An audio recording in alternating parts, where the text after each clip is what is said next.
My name is Dr. Clarence and welcome back to TV7 Live, where we get to give you all the hottest and top trending topics.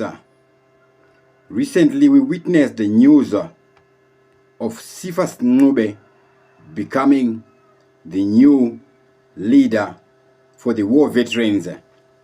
Then we saw Christopher Mutsvangwa now being nicknamed Comrade 11.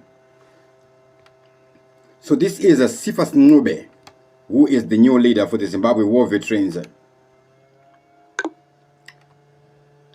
Oh, my light just went off there. Let me just switch off the camera. That is Cephas Ncube, the new leader of the Zimbabwe war veterans. Who is this guy? Where did he come from? So this guy served in the army, is a military man. Right? He is a military man who took over from Christopher Mutsvangwa. However, now we're finding out there is a new twist to this story. There is a new twist to this story.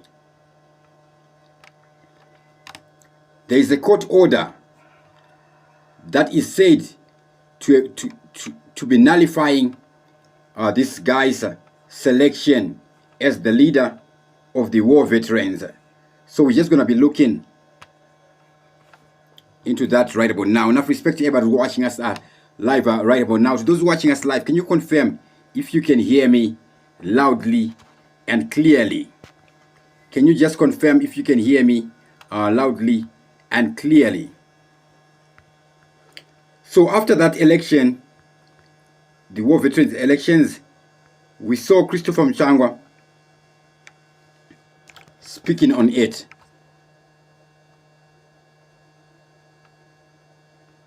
I'm just going to try and put the video there on the screen. Enough respect.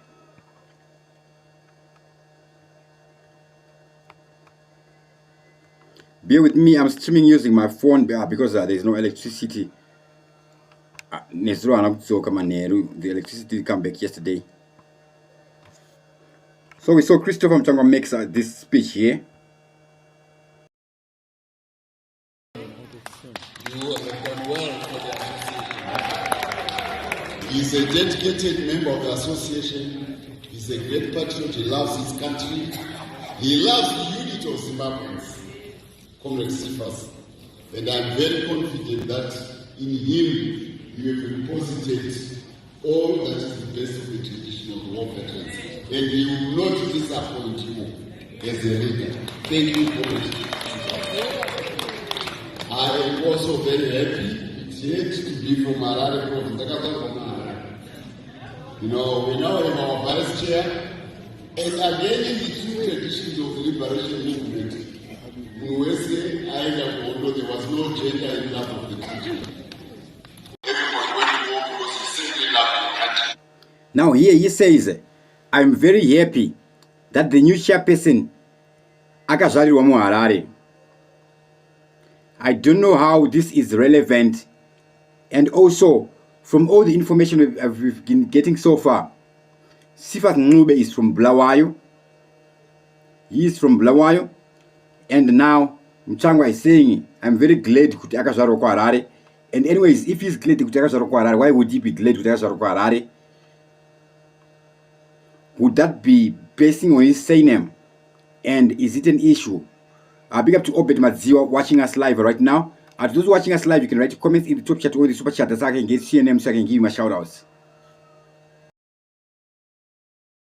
And you have done well to compare that the vice chairperson becomes Marco Shorari from Harare province. Well done. Thank you so much. I think with those two highlights, I want to mention the other leadership, Yana Mutsvangwa, now returning officer. This is really the beginning of their work. There are still other posts to be filled. Could the executive heading one? I am sure that with our chairperson now in charge, that process will be very smooth. Right here we see Christopher Mutsvangwa addressing the war veterans after the election. It seems he maintains a level of authority there. However, these guys, the way they are engaging is very, very respectful. Now, there is this saying this: War Veterans Congress dismissed as a legal nullity. War Veterans Congress dismissed as a legal nullity. What does this mean? A faction of Zimbabwe National Liberation War Veterans Association has dismissed the just held War Veterans Congress, which displaced Christopher Mutsvangwa, as a legal nullity after the High Court had ordered the three factions to sit down and resolve their conflict, and then appear before Justice Muzofa on 21 October 2024. So that day at Strashiga. According to Edward Dube, who is Secretary General of a faction aligned to Ethan Matibela, the matter of determining the legitimate Zimbabwe National Liberation War Veterans Association is still pending before the courts. I'm writing to update you on the latest developments regarding the court case between Zimbabwe National Liberation War Veterans Association factions. As you may be aware, the matter of determining the legitimate leadership of our association is currently before the High Court. On October 7, 2024, Honorable Justice Muzofa issued a court order directing the three factions represented by Comrades Elias Marashwa, Christopher Mutsvangwa, and Ethan Matibela to engage in discussions on how best to resolve the real issues before the court. The court further ordered the parties to appear virtually before her owner on October 21, 2024 at 3 p.m. to present the agreed position, said Dube. He dismissed the just held Congress, saying it's invalid and in direct contravention of High Court order. So there is one guy who is the member of the Zimbabwe National Liberation War Veterans Association. They claiming that the War Veterans Association recent appointments is null and void. However, he is doing this from his own personal perspective. He is doing this from his own personal point of view. Even if there may be a session, a case that is before the court, still one of the people who may be a leader of a faction is Christopher Mutsvangwa. And what are we seeing here? Christopher Mutsvangwa participated. The other person is Matema Danda. Matema Danda also participated. So the two guys there. And then, apart from that, who does the voting? War Veterans Association, Zimbabwe War Veterans Association also is something that really matters. Now we're seeing this one here before this contest by somebody, before this contesting of this War Veterans Association, we see this in a sign of a major political shift in the balance of forces in ZANU-PF politics. President Emmerson Mnangagwa's two key allies among war veterans, Christopher Mutsvangwa and Victor Matema Danda, were routed at the Zimbabwe National Liberation War Veterans Association Elective Congress in Gweru. Mutsvangwa, who was last war veterans leader elected in 2013 at a Congress in Masvingo, was heavily defeated by a landslide by Cephas Ncube from Bulawayo province at the Congress held at the ZANU-PF Convention Center in the Midlands capital.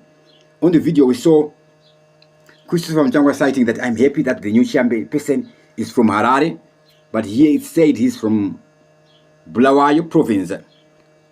Now, war veterans, an important political constituency in ZANU-PF, have been struggling to hold their elective congress, having skipped the 2018 one.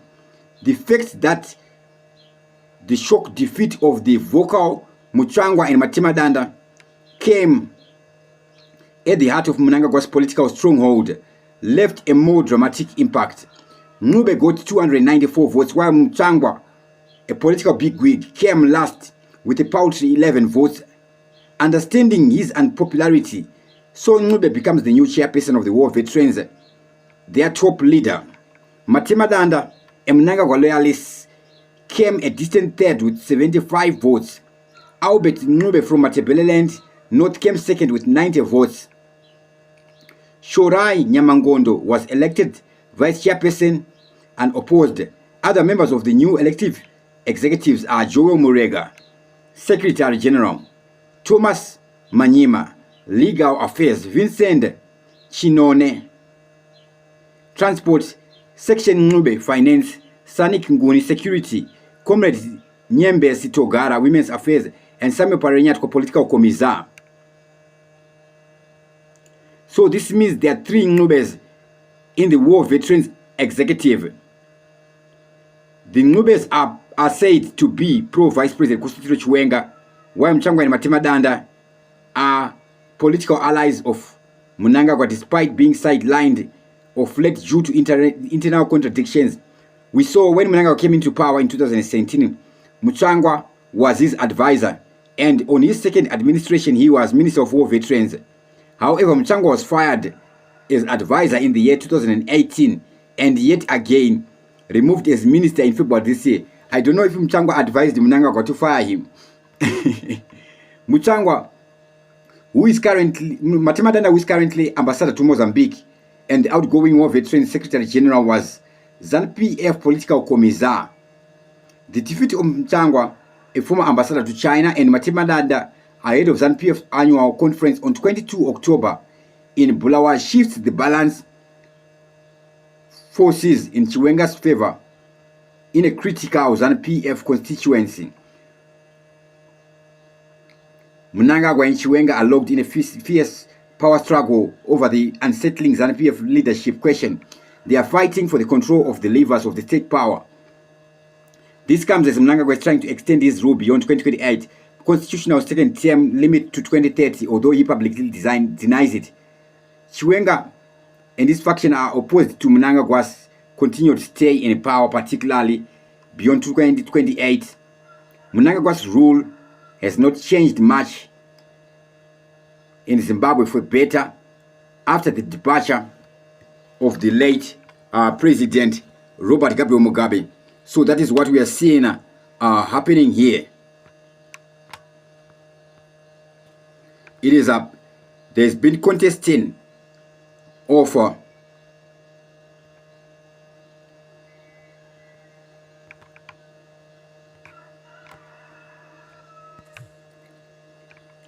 this new appointments in the Zimbabwe National War Veterans Association. This is what we are seeing here. Now, I'm just going to go through over to check the headlines in the press. What do we have today happening? To those watching us live, you can write your comments in the top chat or in the super chat. That's how I can get to see your names, so I can give you my shout outs.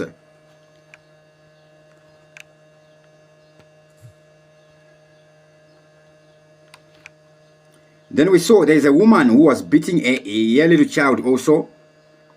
She recently got caught. So this is the full story here.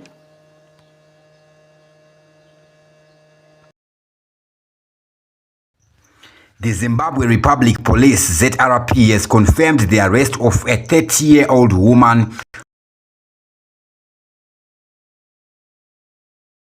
for allegedly